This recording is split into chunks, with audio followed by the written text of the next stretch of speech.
दोस्तों, साल 2000 में इंडिया और चाइना की तस्वीर बहुत अलग दिखने लगी थी। इंडिया का जीडीपी करीब 468 बिलियन डॉलर था। चाइना का जीडीपी पहुंच चुका था 1.21 ट्रिलियन डॉलर्स। यानी चाइना की इकॉनमी इंडिया से लगभग 2.6 टाइम्स बड़ी हो चुकी थी। जीडीपी पर कैपिटा में भी गैप साफ था। इंडिया करीब 443 डॉलर्स, चाइना करीब 950 डॉलर्स। पॉपुलेशन दोनों देशों की ह्यूज थी। इंडिया करीब 106 करोड़, चाइना करीब 126 करोड़।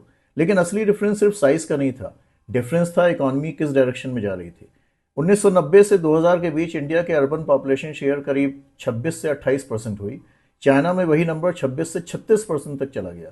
इसका मतलब था चाइना में लोग तेजी से factories, ports, export cities and industrial hub की तरफ शिफ्ट हो रहे थे। इंडिया में आईटी और सर्विस सेक्टर राइज कर रहे थे, लेकिन चाइना इंडस्ट्रियल स्केल बन चुका था।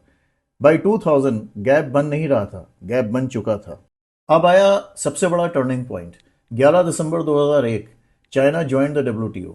अब एक इंपॉर्टेंट बात समझिए, इंडिया भी डब्ल्यूटीओ का मेंबर था सिंस 1995, लेकिन चाइना की डब्ल्यूटीओ एंट्री अलग थी, क्योंकि चाइना डब्ल्यूटीओ में खाली हाथ नहीं आया था। चाइना पहले से लेकर आया था SEZs, factories, ports, cheap labour, export cities and manufacturing capacity. WTO ने चाइना को ग्लोबल मार्केट एक्सेस दिया, लेकिन चाइना की मशीन पहले से ही रेडी थी। उस समय चाइना के गुड्स एक्सपोर्ट्स करीब 249 बिलियन डॉलर्स के थे, इंडिया के करीब 42 बिलियन डॉलर्स। चाइना का मैन्युफैक्चरिंग शेयर जीडीपी का लगभग 32% था, इंडिया का करीब 15%। चाइना के फॉरेक्स रिजर्व्स करीब 172 बिलियन डॉलर्स के थे, इंडिया के करीब 42 बिलियन डॉलर्स। यानी चाइना सिर्फ ग्रो नहीं कर रहा था, चाइना वर्ल्ड डिमांड को सप्लाई करने के लिए तैयार था। अब यह सब अचानक नहीं हुआ था, इसकी फाउंडेशन डेंग जियाओपिंग के रिफॉर्म्स में थी।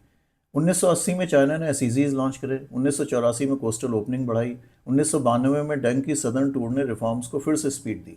इन पॉलिसीज़ ने चाइना को एक एक्सपोर्ट लेड मैन्युफैक्चरिंग प्लेटफॉर्म दिया, और 2000 तक उसका रिजल्ट नंबर्स में दिखने लगा। गुड्स एक्सपोर्ट इंडिया के करीब 42 बिलियन डॉलर्स, चाइना के करीब 249 billion dollars.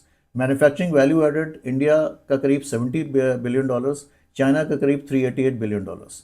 Forex reserves India के पास 42 बिलियन डॉलर्स, चाइना के पास 172 बिलियन डॉलर्स। और कैपिटल गुड्स एक्सपोर्ट में भी गैप और भी बड़ा था।